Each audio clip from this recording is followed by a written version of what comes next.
The Dingers podcast is on the air. I'm your host, Mitch. I'm here with my boys, Jake, Kevin, and Jeff. The gang is back together to talk some baseball tonight. How are you guys doing tonight? Not bad. I'll tell you what, I had a rough weekend. I watched, I helped coach 4 games of basketball yesterday, and 2 of them were just absolutely atrocious, and the other 2 weren't much better. I literally almost got up off the bench and walked out of the gym. I will never coach another tournament on a Sunday ever again. If you're planning to leave the game, you might as well get a technical and tossed. Get teed up. Deserve it. Very close. I got a lot of stern looks from 3 different officials all day long. It. I was I kind of want to videotape you coaching sometime. I want to see it. And what grade is this? 6th grade. 6th grade. I mean, I realize you can't call every infraction on these kids, but if you don't call the obvious crap, they're never going to learn they're doing stuff wrong, like taking 4 steps and the new Euro step. Yeah, but you can do that in the NBA. So I'll tell you what, that NBA is not a sport. Shouldn't even be a professional league. Other than that, I had President's Day off, so I got some stuff done around the house. Nice. So, how about you guys? Kevin, how about you? How's it going? I'm doing well. We're in a weird in-between stage right now with kids' activities, and musical for the wife is full bore. Rehearsals every evening, and then starting tomorrow, baseball's back for Keaton. We're back to practices with skills camp, and that'll be fun. We were out the last 2 weekends because it's been nice and warm here in Iowa. We were out playing catch. Sometimes that involves them. Yeah, sometimes that involves them doing diving catches on the trampoline, which is always hilarious to watch from my point of view. Sometimes not great for them, but they bounce back. Nice. Jake, how are you doing, bud? Not bad. I don't know. I don't really think I did anything this weekend, which is always really, really nice. We're getting ready to go out to Utah on Friday. We're going skiing in Park City. Nice. Monday through Wednesday. Hitting the and yeah, I'm really excited. I mean, we've gotten snow here in Wisconsin. Obviously, we had that big storm that whipped through the plains in the Midwest last week. Gave us some powder, but nothing. It didn't really last. I mean, it's all gone already. Yep. And frankly, once you've been out west to the mountains, it's not really worth gearing up and and going out to the Wisconsin mountains. Yeah. It's not worth the money, not worth the time and the drive and everything. So really excited for that. And obviously, like Bostonians when they go on vacation to Hawaii and they get pissed because the pond hockey isn't the same. Yeah. It's I've spoiled myself. Really lucky though. We're going with Kim's family, and I'm excited. Mitch, how was your weekend? It's good. Son had a wrestling meet, did pretty well. Probably had one of his best wrestling matches on Sunday. Faced a kid that was pretty good, and he didn't pin the kid, but he technically he did everything right, and hit a move that he's been practicing. It's like a Granby roll. That's what it's called. And it's a little bit technical, fun move to hit when you get it. And he hit it as he start in the down position, you do this roll to get at an escape. And right before it, he looked at me and winked, I'm going to do it. And he hit it perfect and got a point, and then took the kid down again. And then the whole third period, he just played defense and kind of just protected his 5-point lead and won the match. And so, next is Pee Wee State. So heading to Super Pee Wee State. So that'll be fun to see how he shapes up against the rest of the state of Iowa. So there's Pee Wee State, or their state, going on this weekend in Des Moines from 3rd grade on up. And then kindergarten through 2nd grade is the following weekend in Cedar Falls. So he'll be doing that. So looking forward to it. Nice. Watching some Spencer Lee. Been watching some Iowa wrestling a ton. And state of Iowa, huge into wrestling. We're into it now. The state wrestling tournament just happened. So we had from our high school had one guy down there did pretty well placed. And so, yeah, state of Iowa, man, we're a wrestling state. So we got to support all that. But yeah, I mean, we're part of the OnTap Sports Network. So make sure that you are checking out ontapsportsnet.com. That's where you can get the best Chicago sports news. I mean, they've been dropping Cubs content on there like crazy, article after article of great pieces on the pitching staff, who's going to be the fifth starter. They just dropped like 3 or 4 today. So go check it out on ontapsportsnet.com and check out all the Cubs content on there. But they're not only covering the Cubs, they cover the Bulls, they cover the Blackhawks, the Bears, the Hounds. They cover it all. So make sure you go there and just check out all the other podcasts, because every sports team is covered with podcasts as well as the Cubs on Tap guys, our buddies over there at Cubs on Tap that cover the Cubs, doing post-game recaps and everything over there. So just go to go to OnTap Sports Network and make sure you're checking out all the content on there. Speaking of what's on tap with Toppling Goliath there, Kevin? Yeah, well, so tonight I'm drinking a Pseudo Sue, like always. However, Toppling Goliath fans, they love to mix it up. One of their most favorite concoctions is mixing the Rover Truck Oatmeal Stout with Cherry Fandango, giving off some major chocolate-covered cherry vibes. And if you want to, you can mix a little bit of their morning latte to make it even sweeter. And they're asking on their socials right now, how do you blend your brews? So check it out. I haven't blended a lot of Toppling Goliath beer, but that looked really, really good. That did look good. The bourbon and the beer mix in my stomach. Yeah, it looked really, really good. I might have to go try that because I have some Cherry Fandango on hand. I might have to go get some of the Rover Truck and try that out. I do like sweet drinks, and so yeah. Hashtag crack them. Go at it. Yep. Hashtag crack them. Mitch, if you like sweet drinks, Mitch, our other sponsors got you covered in the mornings. If you don't drink beer in the morning, it's fine if you do. I'm not going to judge. It's your life. But I choose to drink coffee in the morning. My drink of choice, honestly, is Connect Roasters. You guys know I've been a subscriber to the Home Run Club since they began. We're really excited to be partnered with Connect Roasters this year. We're going to be doing the Home Run Club Member of the Month. The email, I know we said was going to go out last week. It should be going out shortly.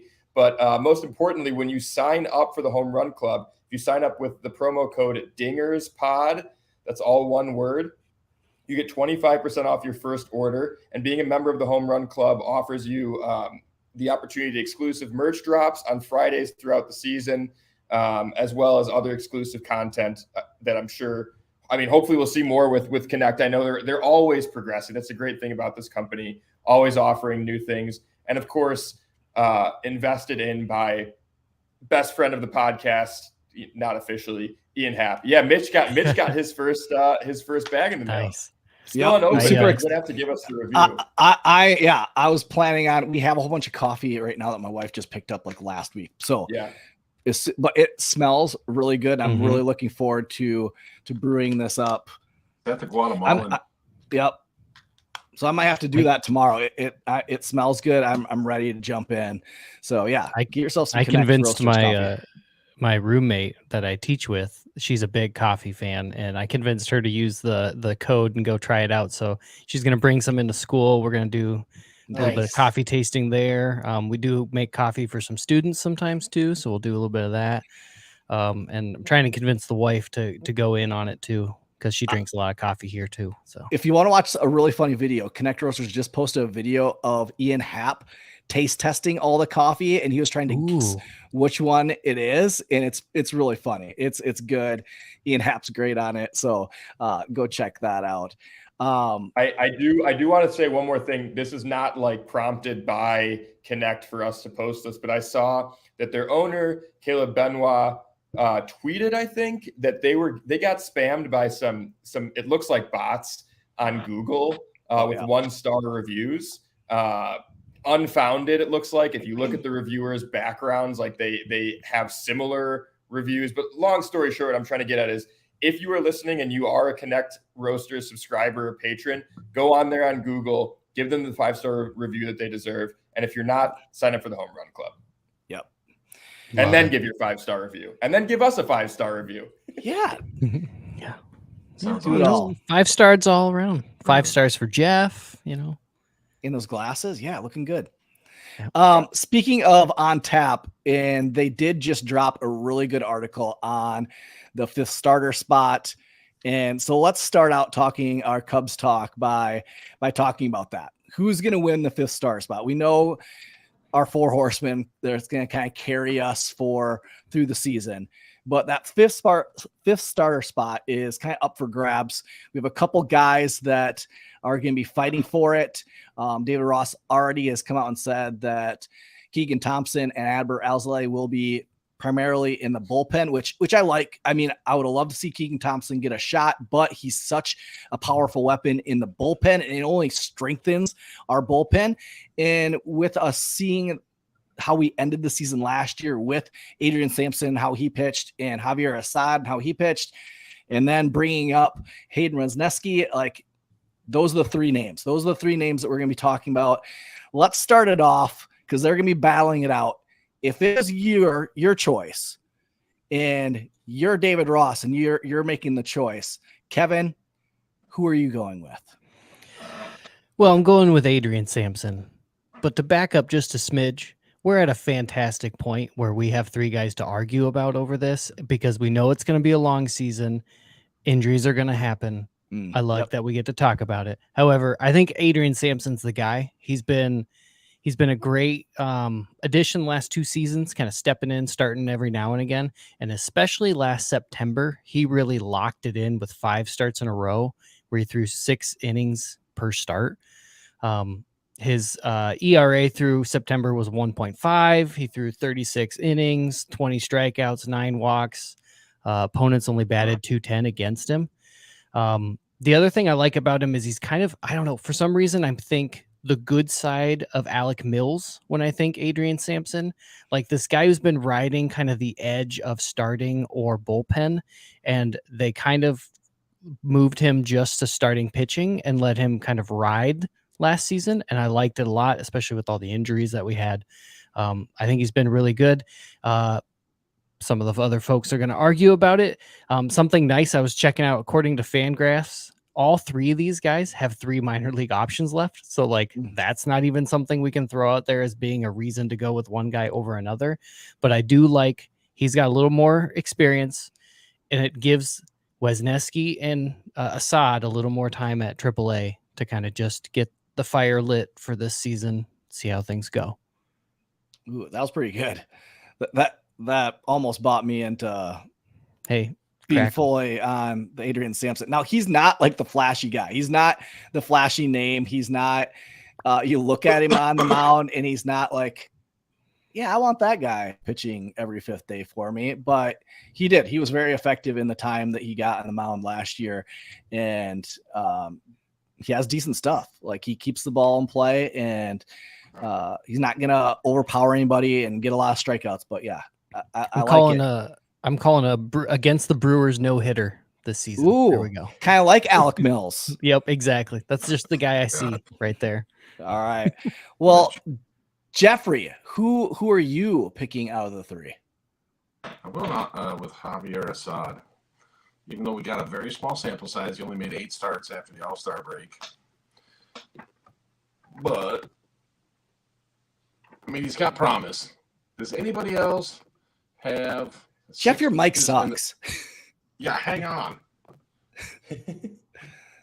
Technical difficulties. Folks, we've been trying to all in we were trying to get Jeff's mic sorted out, and Jeff's got some good stuff here to say about Assad that he's put down in the doc. Yeah. So Jeff, if you're on the video, if you're on the video, you got the nice glasses, the great hair, looks fantastic. Yeah, Jeff, leave and come back. We're gonna jump to Jake. Jake, who are you picking out of the 3? Hayden Wesneski, Javier Assad, or Adrian Sampson? Yeah, I'm going with Wisniewski. I mean, he's like the shiny new car, right? You know, he comes into the system and you know what this guy is capable of. The videos are shared immediately right after the trade, and you see this frisbee slider that he's got that's just insane. 25 years old, just recently turned 25, so he's right at the beginning of his career, which hopefully is going to be a long, successful one with the Cubs. He obviously appears to have the most upside of the three right now. I think Assad, obviously being a young guy as well, as we're flashing some highlights on the screen here, has a nasty sinker and then slider combo. And that's something too, like we talk about pitch tunneling, the sinker and slider should tunnel really well off each other once he gets the command and control down. But obviously last year, we saw a pretty small sample size. So all the numbers I'm about to share with you guys, like take with a grain of salt. But he posted a 2.18 ERA, a 0.94 whip, and a 33-7 strikeout to walk ratio across 33 innings in 6 appearances. So 4 of them were starts. Thanks, Mitch, for throwing those quick stats in there to get my work started. But we're going to dive into his pitch arsenal. So he has 4 secondary pitches, but all of them, is that right? Yeah, 3 secondary pitches. He has 3 secondary pitches, and all 3 of those have above average horizontal movement. Or no, he does have 4. He has 3 that have whiff rates over 30%, which means batters are swinging and missing at them over like a third of the time in his, not just his slider, but his cutter and changeup. And I wonder, I didn't look at the exact miles per hour, like the velocity on the cutter slider. Let me look at that really quick here. Yeah, Cutter is averaging 88.7, which is a great mix off of his 93.1 fastball. And then a tier lower, you've got 81.2 on the slider. So that's a really, really good velocity mix there. And to have all 3 of those pitches, not including the fastball, with a whiff rate over 30% is fantastic. Again, I want to stress it's a small sample, but it looks good. His sinker and changeup also have above average vertical movement, which if you're watching on YouTube, you saw the clip that Mitch just played. The sinker is nasty. The arm side run on it is so sick.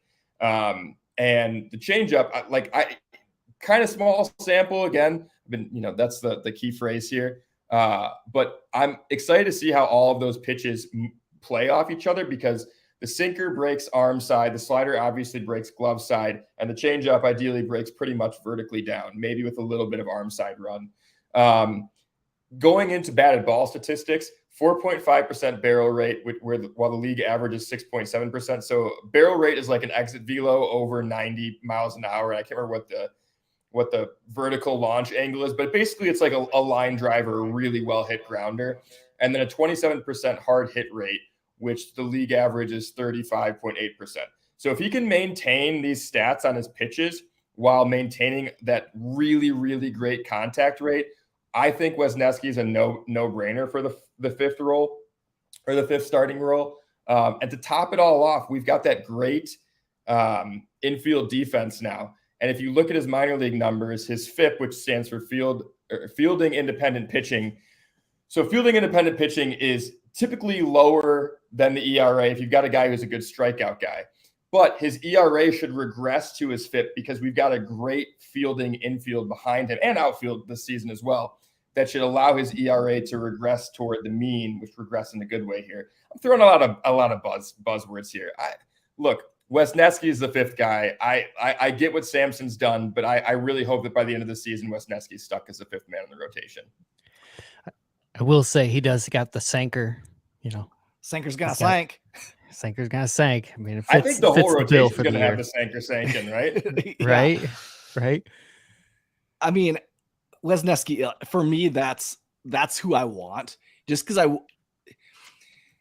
because we got him at the trade deadline, and we made a big move to be able to go get him, and you see the stuff he has and how he plays into the rotation and plays off of the other guys. Like the other guy's stuff, it just doesn't move like Wisniewski's. He's got some nasty stuff. I think he fits into that rotation, especially now with Jameson Tyone in there, like throwing a little bit harder. Like I like how he plays in this rotation now. I'm just excited to see him kind of get a chance. And I don't know, because he is young, like Cubs don't really have a history of just handing over the keys to young guys in the rotation. They usually, not recently. They've funneled them in through the bullpen first. And they did that a little bit last year. I would like to see them kind of just, I mean, I want to see Wisniewski come out and just shove the spring training and earn that spot and have him give it to him, just because I think he's lights out. I think he brings something to the Cubs that the Cubs definitely need, that strikeout ability that we need. Like, he's a guy that's going to have high strikeouts. He might not be a huge inning eater, but you have like a Tyone that's going to eat innings. You have Steele, who got up there, his innings up there last year. So Stroman's good at getting a lot of innings. So you have guys that now can do that. Wisniewski, I want to see a lot of strikeouts. So he's going to be fun to watch. Jeff, you're back. I think Jeff is back. There we go. Can you hear me? Yep. You're quiet, but speak louder. Just yell. Your guy is Javier Assad, who. Hello. Yep, can hear you. Go.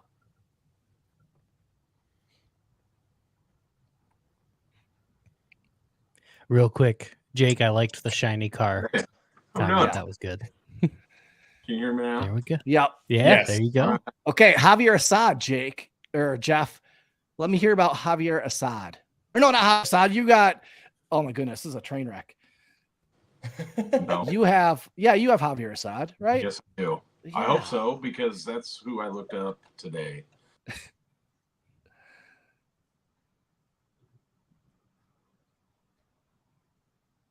And now we can't hear him at all. Can you hear him? Nope. No, it's like he's muted.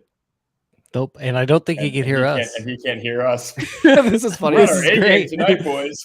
Yep, this is awesome. I think he's picking up on the fact that we can't hear him. Yep. All right, I'll talk about Javier Assad. Jeff, you leave and come back. Javier Assad, man, I like what he brought out of like having no expectations last year coming in. His first start was against the Cardinals, pitched lights out, and he pitched almost from the whole All-Star break on in the rotation with the Cubs, which, I mean, you don't even Can't realize complain about that. what he did out there. I mean, he had a 3.11 ERA, 30 strikeouts, 20 walks, a 133 ERA plus, a 1.460 whip in 5 of his 8 starts. He threw at least 5 innings in almost every single one of his starts. He walked less than 3 batters in every one of his starts. Like, the dude was just did his job. He went out there, pitched every 5th day. Couple times he had to do it without his glasses because his glasses broke, and he can't see without his glasses. Name that movie. Come on. It's got to be Scooby-Doo. No, he can't see without his glasses. My Girl, where Macaulay Culkin breaks his glasses. Oh, yeah. Throwing a My Girl quote. I'm thinking Velma. Right, me too. That's where I went. But his fastball sits at 92 to 96. He has a sinker as well. That sinker's going to sink. A nice cutter, fastball. Like, he has good change. Just pitched great. Like, I would love to see Javier Assad just get more time. I don't know if he's going to get that out of all the guys because he has options. I could see him getting sent down to start the season, just because I think he is a starter. And like you said, Kevin, it's great to have the problem that we have is we have horses that, if there is an injury, that can fill in when need be. We have Javier Assad. We have Adrian Sampson. I think Adrian Sampson, because he's a veteran, might move down to the bullpen and be a swing guy if that happens. But when you look at our bullpen, it's stacked right now. I mean, especially with the addition of Michael Fulmer. Yeah. I mean, you have Elsley, Thompson, Boxberger, Hughes, Fulmer, Wick, Rucker, Merriweather, Estrada. Mm-hmm. You have all these guys that our bullpen's good. I mean, it's right-handed heavy. Only lefty in there is Hughes, which I would love for them to go make another pickup I wanted Matt Moore, but there's another lefty out there. Go get him. Like, because it's only going to make that bullpen even stronger. But kind of leads us into our next topic. Well, the last lefty out there is Zach Britton, right? Yes. Yeah. Yep. And I think one thing that I think is interesting that I've kind of heard a little bit of rumbling about is, are we talking about the closer next? Yeah. So I'm going to talk about some guy with a little bit of closer pedigree in Zach Britton, and Britton, obviously his peak came with the Orioles, but he's also known as a Yankee. He had a great tenure with the Yankees before kind of injuries derailed him, and now he's trying to come back. The question out there is, where does he want to end up? Obviously, that's, where does he want to sign? But I think a question is does he care about reestablishing his value, or at this point in his career, does he just care about going somewhere where there's going to be a championship run? And obviously, if it's the latter, the Cubs probably don't make the most sense for him. I'd love to see it. I think if we can, in addition to whatever improvements maybe he's made in the offseason, and I think he was out all last season as well. So whatever changes he's been able to make physically to his repertoire as well, in addition to what the pitch lab can do for him, if we can take Zach Britton, and back-to-back years, you've got David Robertson coming back and then being flipped at the deadline because he was a stud, and then you've got Zach Britton coming back and regaining form, like that just shows every bullpen arm that maybe was coming from a place where they were a stud at some point, they're going to want to come back here to at least reestablish their value, if not pitch for a contender when the Cubs are contending again, which, look, may not be this year. I think the team's going to be fun this year, but definitely next year that this team is going to be contending again. Which I think this is going to be the first year in a really long time that you haven't seen that big trade off of the bullpen in the last 3 years. That's what we've seen. We've seen great signings by Jed, and then a big sell off of our bullpen, where you look at this year and it's guys that all have been established through our minor league system or a couple signings in Boxberger and Fulmer. So like all the other guys are homegrown guys. Well, I guess Merriweather was pickup from Toronto. I think Fulmer and Merriweather, especially if their showing is good in spring training, you're going to see them get high leverage to closing opportunities. Joey commenting on Jeff's Iowa shirt in the comments there. If those guys pitch well,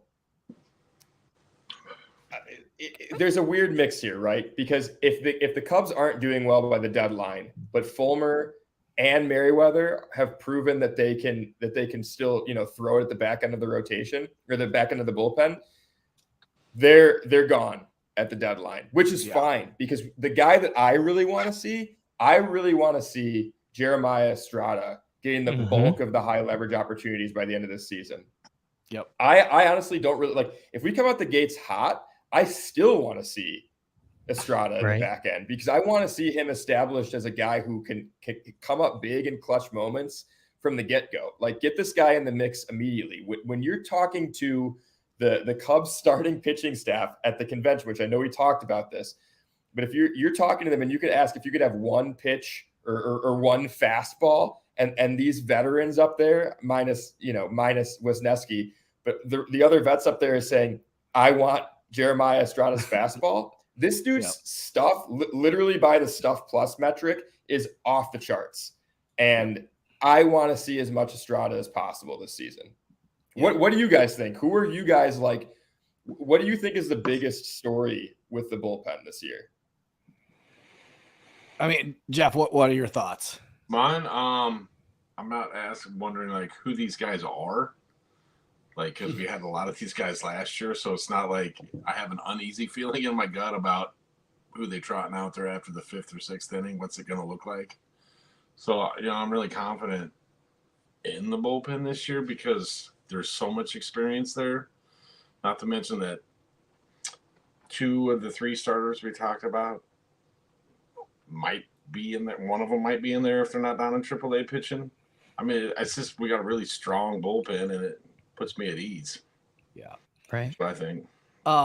For me, like when I look at the list of bullpen arms, Thompson, Boxberger, Hughes, Fulmer, Wick, Rucker, Merriweather, Estrada, and Alzolay. The only other guys that have gotten time in the closer's role has been Wick. I mean, Rucker did, I think, a couple times last year. Not a fan of that. Wick, I mean, he looked horrible there for a long stretch in the season last year. And I think we've seen what we've seen out of Wick. Like he has decent stuff. He doesn't have end of the rotation guy you can trust in the 7th, 8th, and 9th that you would want on a playoff and championship team. He just doesn't. Like he has decent stuff. Don't get me wrong, but he does not have the stuff that you are going to ride into the playoffs with and be confident. Where, like you said, Jeremiah Estrada, like the dude has the stuff. He's young, especially this year. Why not give him that chance to like see what he can do? He could blossom into an elite closer like the Milwaukee Brewers have had the last like 3 or 4 years, where they've built these guys up that they can trust. And going into the next year, you know what you have. And like you said, like his fastball is, his stuff plus is off the charts. He's the man. He has to be the man. I do like Brandon Hughes. Maybe, I mean, I think at the beginning of the year, you're going to see some spot, like they're going to try some different guys. I bet you Brandon Hughes comes in there, especially if there's 3 righties coming up in the lineup for whoever they're playing. I could see him getting in there. I could see Alzolay getting some of those at the beginning of the year, testing it out. I think Keegan Thompson is going to be the guy that they rely on in the key 7th or 8th, depending on where they're at in the order. And then we need to get outs through the heart of the order.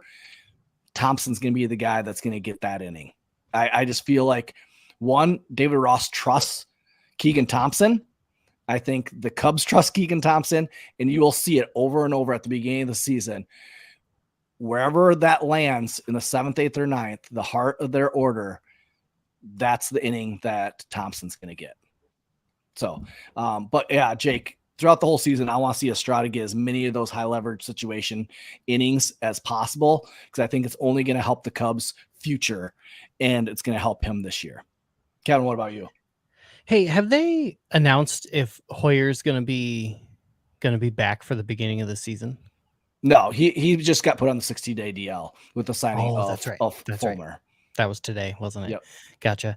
That's one I'm interested to see when he comes back, how that shakes things up. And I don't know. I agree with everything you guys have been saying so far. Somebody else I was pulled up on Fangraphs. I pulled up what do they call this page? I don't know, the depth chart or whatever. And Ben Leeper. Yeah. Ben Leeper's sitting on there, which he's kind of an interesting story, and kind of expected probably second half of the season. He might pop up on the radar.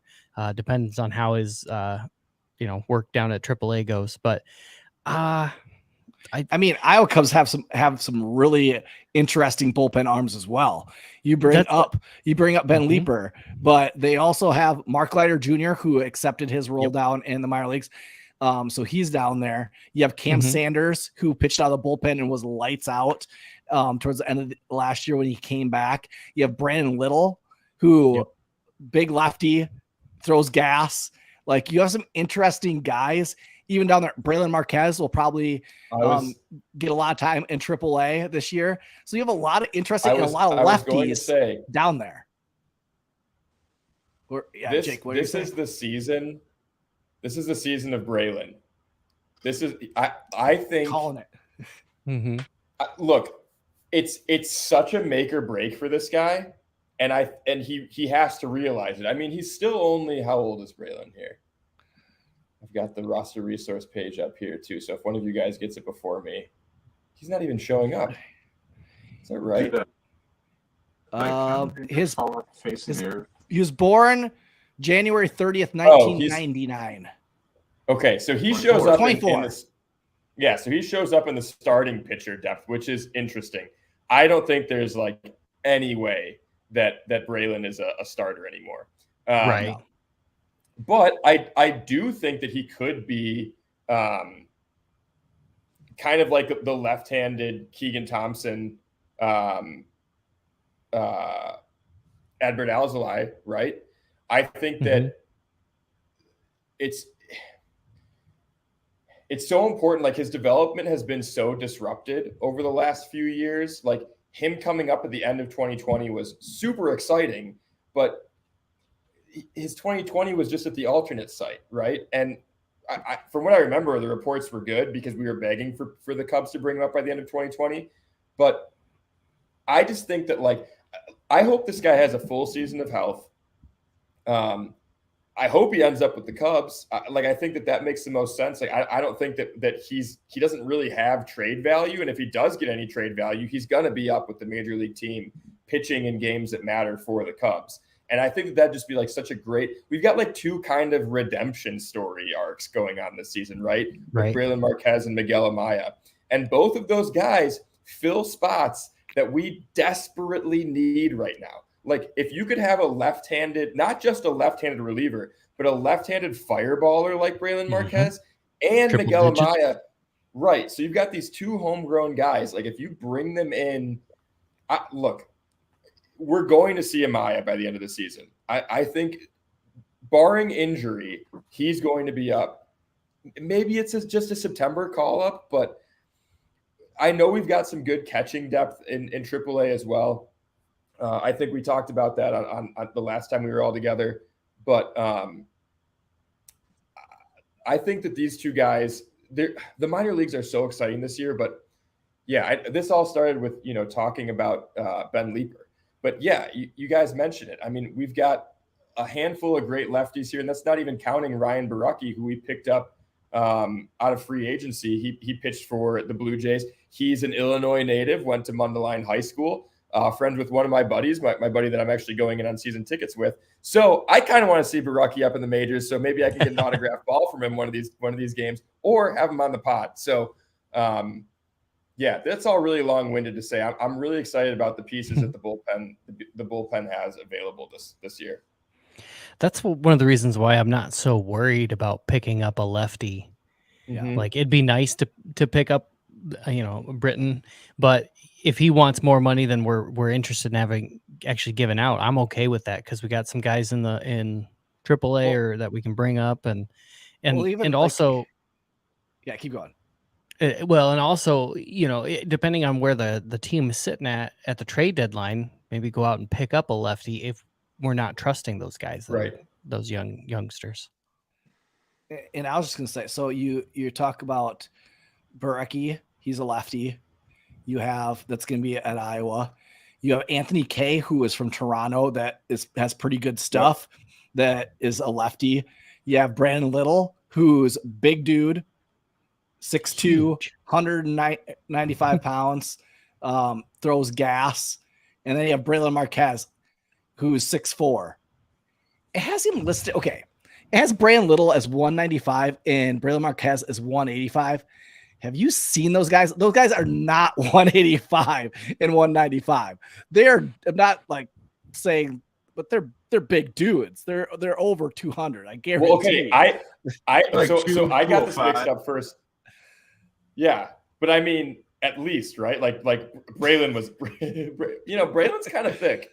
Maybe he's the story. Luke Little, he's coming back and he's the fittest he's ever been. He's that story this year. That was last season. That was last season for Braylon. I think last spring training is Braylon Marquez, best shape of his life. But I looked at Brett. I saw Brandon. That's where Little that weight was from. The 195 was last year's weight. Yeah. Right. So I saw Brendan Little on there, and I got him mixed up with Luke Little. Luke Little is 6'8", 220. Oh, he's huge. He's also a lefty, and he's the guy who I think PCA said was the nastiest guy he's ever faced. Yeah, he's the one that throws 100. But Brandon Little's pretty good too. It's not even. It's frankly, if Brendan Little, if you're listening, I'm sorry. It's not even a comparison. I mean, Luke Little is insane. He finished the year in high A, and he only threw 13 innings there. So I think he probably starts in high A again. And if he does well, he gets pushed up to double A pretty quickly. He's only 22 years old. But yeah, we got a couple of littles. One of them is not so little. The other one is, probably average height for a major league pitcher. Way bigger than me. Yeah. Well, let's end by talking about the other maybe big race that's going on within trying to earn spots and earn playing time, and that's the third base convo. We've talked about it a little bit. I remember us talking about it with Cole Wright when we had him on. Cole Wright from Marquee Sports Network, and he was all in on Patrick Wisdom. And we have a plethora of guys. Yes, you can throw in the word plethora. I am a big fan of that word. So whenever we can throw in that word, let's use plethora. We have Patrick Wisdom. Nick Madrigal is moving over and getting some time this spring at third base. We have McKinstry, who's going to kind of float around. We have Christopher Morel. We have Mastroboni. Jeff, nothing? No comment? I'm not hitting that softball. Okay. And then we just picked up Edwin Rios, the Dodgers, who's basically Patrick Wisdom, but from the left side. Right. I was going to say, yeah. He hits bombs. Jake, do you want to give us a little background on Rios? Do you know anything about him? Yeah, I mean, Rios he's someone, just because of playing Dynasty Fantasy Baseball, Rios is kind of a guy that's kind of been on the peripheral for prospecting, I guess.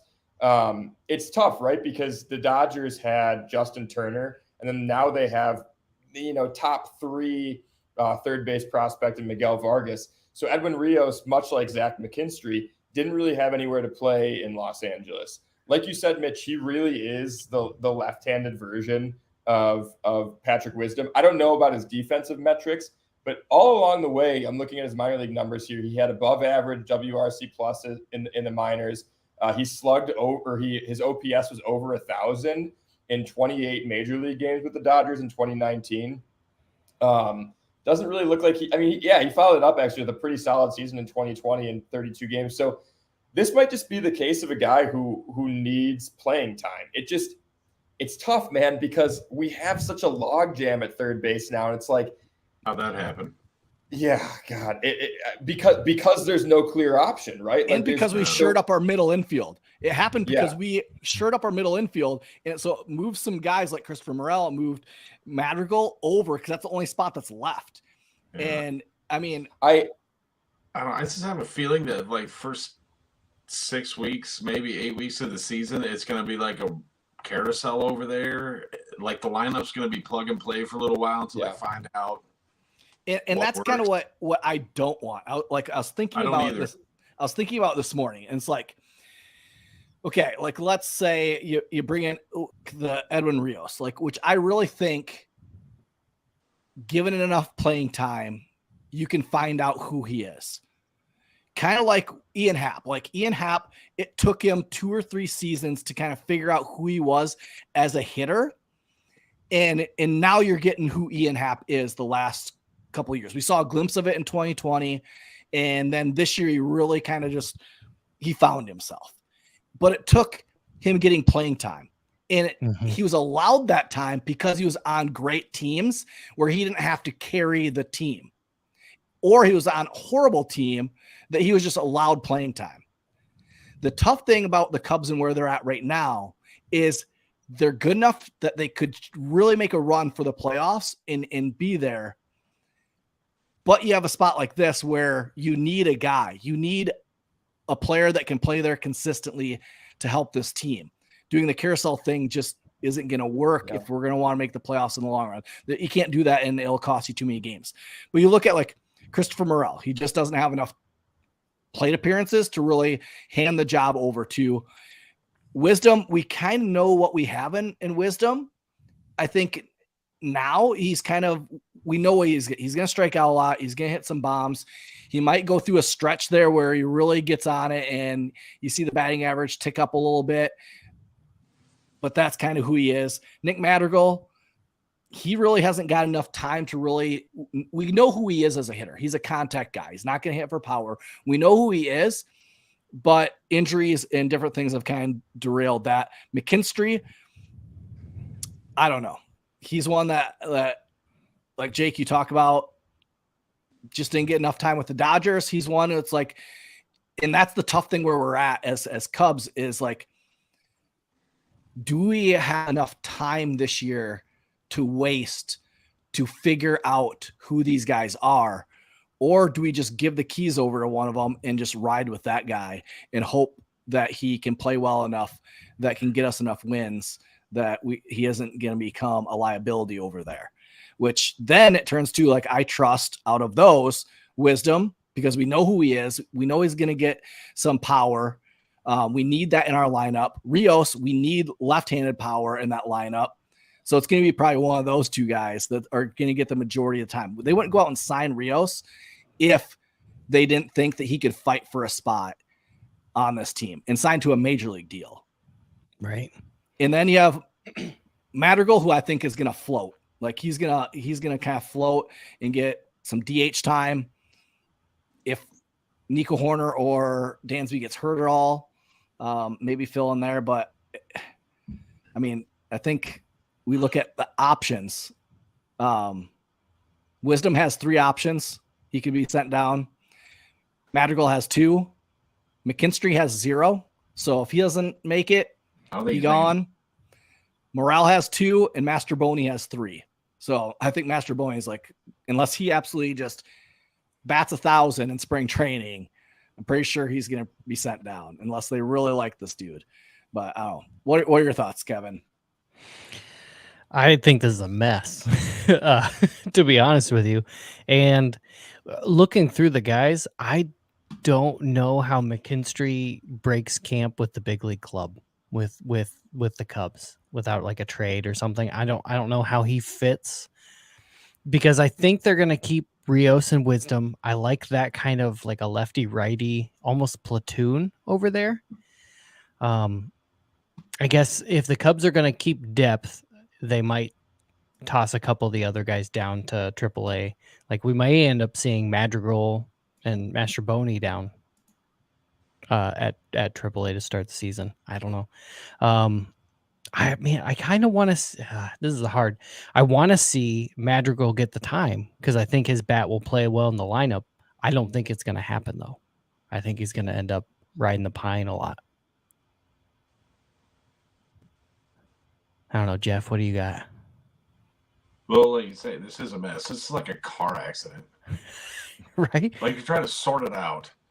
But it's one you can't turn away from. You want to watch. Right. Yeah. It's a train wreck. Like it's a dumpster fire, but like it's a good one because you're like, man, we got a lot of options I like. When you talk about like the platoon of Wisdom and Rios, I'm wondering what happens to Morel. Where's he go? First base? Well, we got 3 guys over there as well. Yeah, don't talk about third base. I don't understand how we can have so much depth on this team when there's times last year we didn't have anybody that could play. You know what I mean?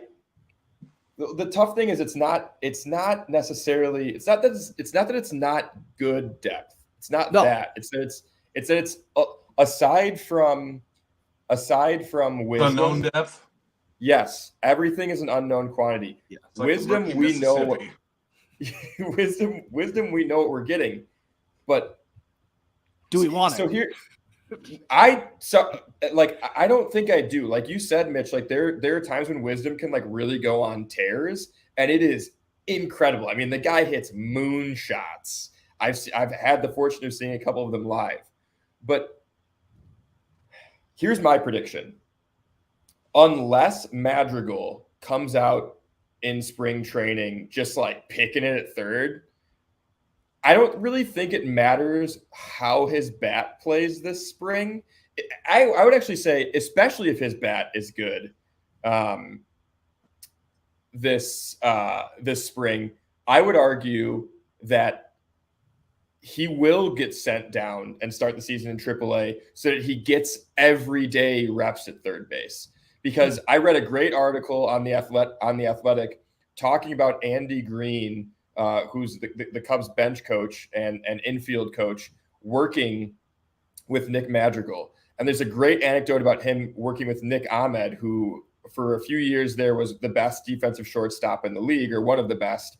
And Ahmed credits Andy Green for his progress defensively. That's not to say that Madrigal has that same upside, but the fact that you've got a guy in Andy Green who played 10 years of pro ball, started as a second baseman, and then had to move to third base himself. Now he's trying to help Nick Madrigal through that transition. It says a lot. And like, even Sahadev Sharma in this article kind of admits like Madrigal doesn't look that bad at third base right now.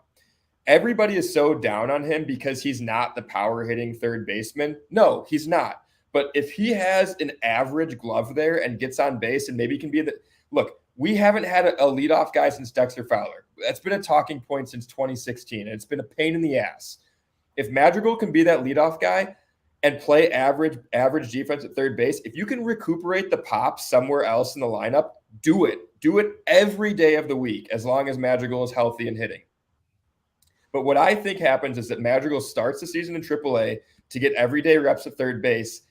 I actually like McKinstry the best at third base. And the reason for that is because you kind of hear this cliche in baseball where you let the market determine player value, right?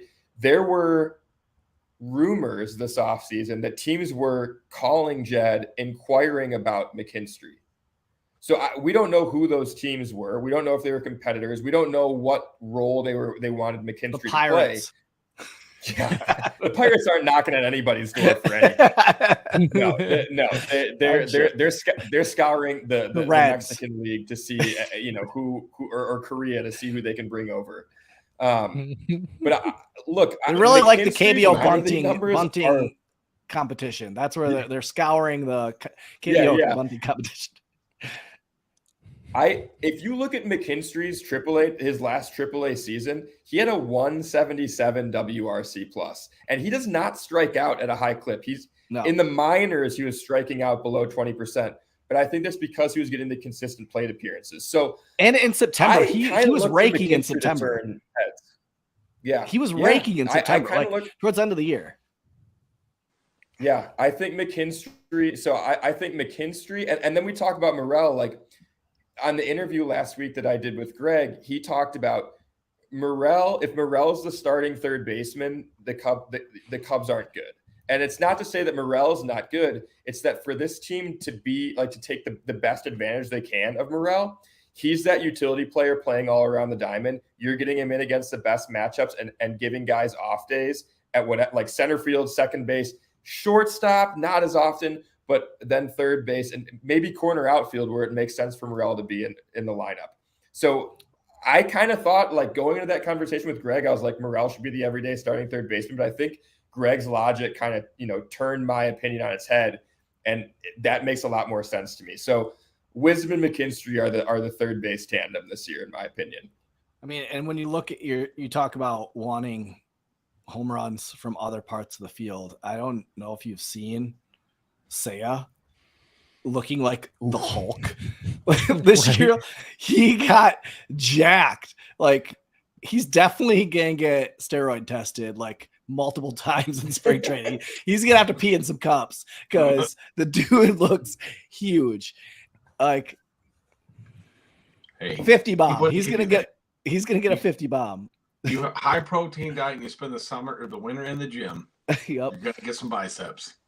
Dude looks thick boy. So that's what I should try, Jeff. Yep. Yeah. A lot of egg whites. Yeah.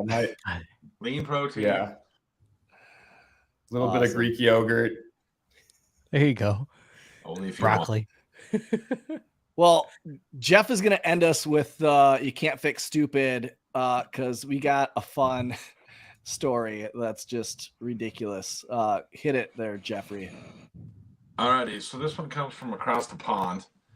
And the title of the article is Alleged Stoner Stopped After Wild Card Chase Whips Out License from Legoland. So a UK driver was arrested for reckless driving and had officers in stitches after producing a license from Legoland. The driver was pursued from Bexley to Isle of Sheppey and arrested for a multitude of offenses last week. According to a tweet by the Kent police, which apprehended the 21-year-old motorist in February following an epic chase, the fiasco began after officers attempted to pull over an Audi A7 they had observed maneuvering recklessly all over the road near Bexley. However, the driver refused, resulting in a 35-mile chase that took them from southeast London to Kent. They were even forced to call in a helicopter to aid with the pursuit.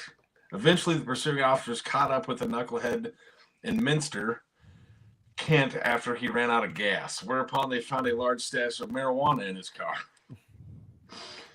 So when the officers asked the Sheerness native for his documentation, he brandished a fake license he received from Legoland in Windsor as a kid in 2003. The award is 2003. Wait, he passed driving school. He passed the theme park's driving test, which entails using a brick-built electric car to navigate traffic lights, roundabouts, Lego policemen, and even a speed camera. The cops joked in a tweet that the Legoland license was not the reason for the driver's dangerous driving. The large amount of cannabis was. Along with not having a bona fide driver's license, the Lego maniac also lacked insurance. The miscreant was subsequently arrested at the scene on suspicion of dangerous driving, failing to stop, possession of a Class B drug, driving with no insurance, and driving without a license. So, I'll tell you what, I bet that guy's cool to hang out with. Wait, did you say arrested on suspicious of dangerous driving? Didn't they just have 35 miles of it? Why is it suspicion? Man, that's a big bag of pot. 35 miles is so far, you guys. That's so far. From London? Like, oh my God. I just like that he passed the driving test for Lego. Legoland driving 2003, 19 years before this article is posted. I don't have pictures of me from 19 years ago. Like, how great is it? How great is it that he carries around his Legoland driver's license? Oh my God! I might have to go to Legoland just to get that driver's license now. Flash it at bars. Never get carded. I'm 30 years old. I don't need to be carded anymore. Not 30 yet, but almost. Yeah, but you got the baby face. I'll take it, man. If it keeps me looking younger, that's fine. There you go. Yeah, that was a great one. The funny thing is, like, so my kids have been watching Lego Masters, like the thing on like the competition where they built. So like this like fits in like perfect. And my 4-year-old son like lives like with Legos. Like that's all he's doing is building Legos. So I was like, when you sent me that, I was like, yep, that's the article we need to do. That's perfect because awesome. All right. That does it for this episode 106.